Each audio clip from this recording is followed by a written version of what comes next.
Hello friends, welcome to my channel Master T Pathshala where you learn English better through Bengali যেখানে তোমরা ইংরেজি শিখবে বাংলায় অনেক বেটার ভাবে। রিপোর্ট রাইটিং এর ক্লাসে তোমাদের সবাইকে আরো একবার ওয়েলকাম করছি। ডেসক্রিপটিভ ইংলিশ পেপারে রিপোর্ট রাইটিং খুবই গুরুত্বপূর্ণ ভূমিকা পালন করে। সামনেই তোমাদের পিএসসি ক্লার্কশিপ এবং মিসলেনিয়াস পরীক্ষার মেন্স তার নোটিফিকেশন বেরিয়েছে। সুতরাং এখন থেকে তোমরা এই ডেসক্রিপটিভ পেপারে যে টপিকগুলো রয়েছে সেটা প্রিপারেশন শুরু করে দাও। আশা করব এই সমস্ত টপিকগুলো ডেফিনেটলি তোমাদের পরীক্ষাতে হেল্প করবে। বেশ কিছু কারেন্ট অ্যাফেয়ার্স এর উপরে যে টপিকগুলো আছে ইম্পর্টেন্ট টপিক, সেগুলো নিয়ে অলরেডি অনেক রিপোর্ট রাইটিং করানো হয়েছে এবং পরবর্তীতে আরো ক্লাসেস আসবে। তাই তোমরা অবশ্যই এই ক্লাসগুলো দেখো, বাড়িতে প্র্যাকটিস করো। তাহলে শুরু করছি আজকের লেসন। আজকে যে টপিক নিয়ে আমরা রিপোর্ট রাইটিং করব সেটা হচ্ছে plane crash in South Korea. কিছুদিন আগেই আমরা দেখেছি সাউথ কোরিয়াতে প্লেন ক্র্যাশে 181 জনের মধ্যে মাত্র দুজন সৌভাগ্যক্রমে বেঁচে যান। বাদবাকি 179 অন বোর্ড যে প্যাসেঞ্জার্স ছিলেন তারা সবাই সেখানেই মারা যায় প্লেন ক্র্যাশে। খুবই মর্মান্তিক একটি ঘটনা। আজকে আমরা সেই ঘটনাটার রিপোর্ট রাইটিং লিখব। রিপোর্টে হেডিং দেওয়া হয়েছে 179 dead in South Korea's horrific plane crash in decades. বলা হচ্ছে 179 মারা গেছে সাউথ কোরিয়ার হরিফিক প্লেন ক্র্যাশে, ভয়ঙ্কর একটা বিমান দুর্ঘটনায়, ইন ডেকেডস, এবং বেশ কয়েক দশকের মধ্যে এই রকম বিভৎস মর্মান্তিক বিমান দুর্ঘটনা ঘটেনি সাউথ কোরিয়াতে। রিপোর্ট লেখা হয়েছে by a staff reporter, Delhi, December 30th, 2024. Just two of the 181 people on board a South Korean aircraft survived when the passenger jet crash landed at Mua International Airport in South Korea on Sunday morning, 29th December 2024. প্রথম সেন্টেন্সে আমরা ঘটনাটা যে main পয়েন্টগুলো সেগুলো পরপর লিখবো, যে কতজন মারা গেছে, কোথায় ঘটনাটা হয়েছে, কবে হয়েছে, এবং যে আহত সংখ্যা, নিহত সংখ্যা। ঠিক আছে, এই যে পুরো বিষয়টা আমরা ফার্স্ট সেন্টেন্সের মধ্যে লিখে দেব। তো বলা হচ্ছে just two of the 181 people, 81 জন লোকের মধ্যে মাত্র দুজন লোক অন বোর্ড, যারা সেই মুহূর্তে প্লেনের মধ্যে উপস্থিত ছিল। কোন প্লেন? আর সাউথ কোরিয়ান এয়ারক্রাফট, সাউথ কোরিয়ার একটা বিমানে। সার্ভাইভ, বেঁচে গেছিল, সার্ভাইভ বেঁচে গেছিল, ওয়েন, যখন, দি প্যাসেঞ্জার জেট, এই যে প্যাসেঞ্জার বহন করছে যে প্লেন সেটি ক্র্যাশ ল্যান্ডেড, ল্যান্ড করার সময় ক্র্যাশ করে, crash landed at Muan international airport in South Korea. South কোরিয়ার মুয়া ইন্টারন্যাশনাল এয়ারপোর্টে এই দুর্ঘটনাটি ঘটে। কবে ঘটে? On Sunday morning 29 December 2024, 29 December Sunday morning এই বিভৎস দুর্ঘটনাটি ঘটেছিল। 179 passengers died after the plane landed on its belly, skidded off a runway, collided with a wall and burst into flames. ঘটনাটি কিভাবে ঘটে?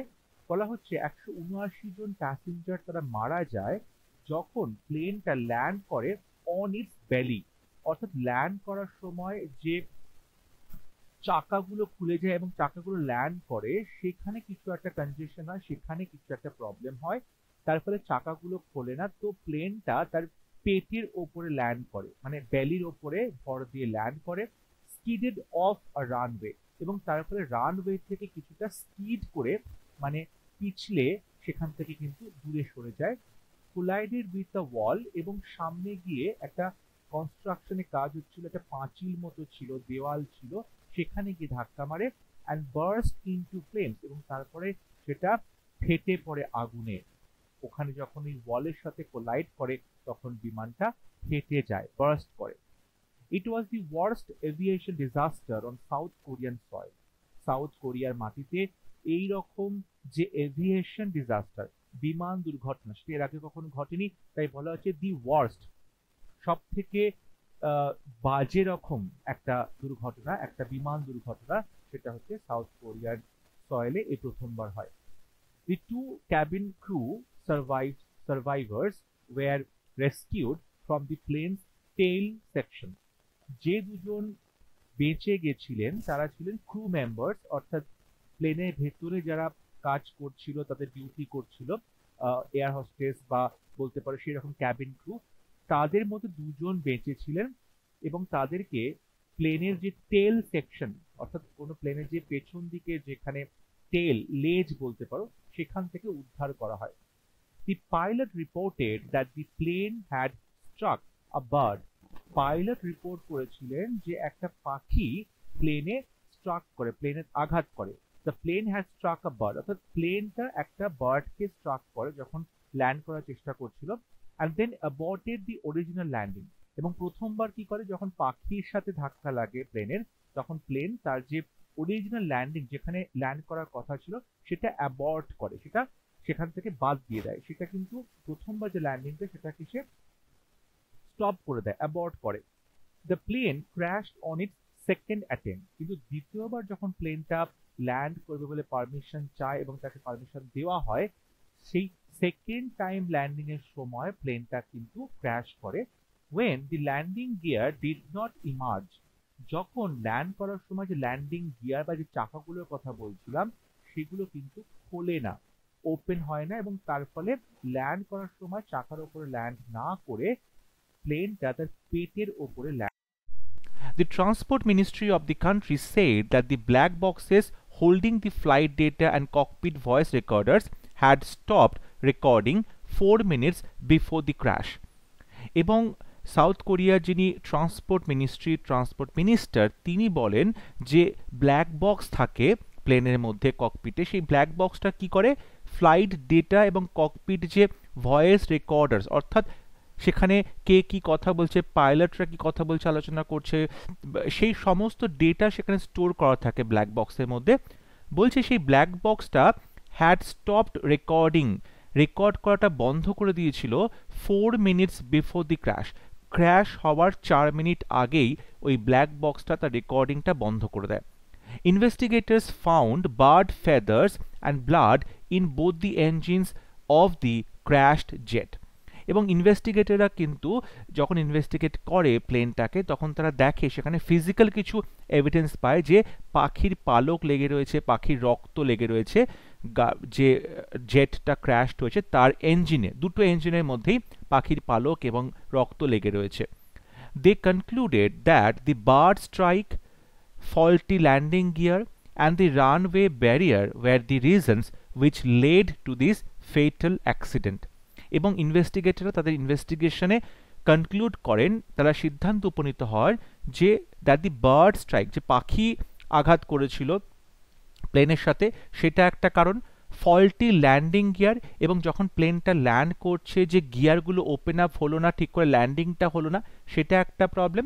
অ্যান্ড দি রানওয়ে ব্যারিয়ার, এবং রানওয়েতে সামনে যে একটা পাঁচিল তৈরি করা হচ্ছিল সেই ব্যারিয়ারে ধাক্কা লেগে যখন প্লেনটা ক্র্যাশ হয়, সো সেই ব্যারিয়ারটা কিন্তু, এই তিনটে কারণ, bird strike, faulty landing gear এবং the runway barrier were the reasons, এগুলোই ছিল সেই কারণগুলো which led to this fatal accident, যেগুলো এই বিভৎস অ্যাক্সিডেন্টের দিকে নিয়ে যায় প্লেনটিকে। The scene inside the airport was one of the heart-wrenching moments as relatives burst into tears. বলছে the scene inside the airport, এয়ারপোর্টের ভেতরে যে দৃশ্য, was one of the heart-wrenching moments, সেটা ছিল অনেকটা হৃদয় বিদারক অনেক রকম যে মুহূর্ত তার মধ্যে একটি। দি হার্ট রেঞ্চিং মোমেন্টস, অর্থাৎ হৃদয় বিদারক যে মুহূর্ত তাদের মধ্যে অন্যতম ছিল সেদিনকার সেই দৃশ্য এয়ারপোর্টের ভেতরে। যেহেতু the relatives burst into tears, সমস্ত আত্মীয় স্বজনরা কান্নায় ফেটে পড়ছে, when authorities read victims names out loud, যখন অথরিটি ভিকটিম অর্থাৎ যারা নিহত তাদের নামগুলো জোরে জোরে চিৎকার করে পড়ছিল। It prompted a national mourning with memorials set up across the country. এবং এই ঘটনাতে সারা দেশে একটা জাতীয় শোকের পরিবেশ সৃষ্টি হয়েছে, জাতীয় শোক পালন করা হচ্ছে, উইথ মেমোরিয়ালস সেট আপ, এবং স্মৃতি স্মারক যেগুলো রয়েছে, অর্থাৎ মৃতদের আত্মার শান্তি কামনা করে মৃতদের সম্মানার্থে বিভিন্ন মেমোরিয়ালস তৈরি করা হচ্ছে অ্যাক্রস দ্য কান্ট্রি, সারা দেশ জুড়ে।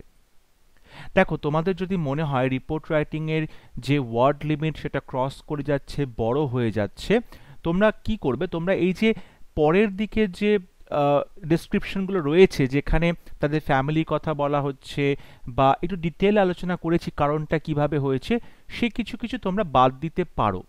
কারণ দেখো, তোমাদের মিসলেনিয়াস পরীক্ষাতে 200 ওয়ার্ডের মধ্যে লিখতে হবে রিপোর্ট রাইটিং, এবং তোমাদের WBCS পরীক্ষাতে আরেকটু বেশি। সো সব কটা পরীক্ষাকে মাথায় রেখে একটু বড় করে রিপোর্ট রাইটিংগুলো করানো হচ্ছে, তোমরা তোমাদের সুবিধা মতো সেখান থেকে ছোট করে নিতে পারো। আশা করি আজকের ক্লাস তোমাদের ভালো লেগেছে, রিপোর্টটা বুঝতে পেরেছো। যদি ভিডিওটি ভালো লাগে অবশ্যই ভিডিওটি লাইক করবে, শেয়ার করবে এবং আমার চ্যানেলটি সাবস্ক্রাইব করতে ভুলবে না। পরবর্তী লেসনে খুব শীঘ্র দেখা হবে। ততক্ষণ সবাই ভালো থাকবে, সুস্থ থাকবে। Thank you.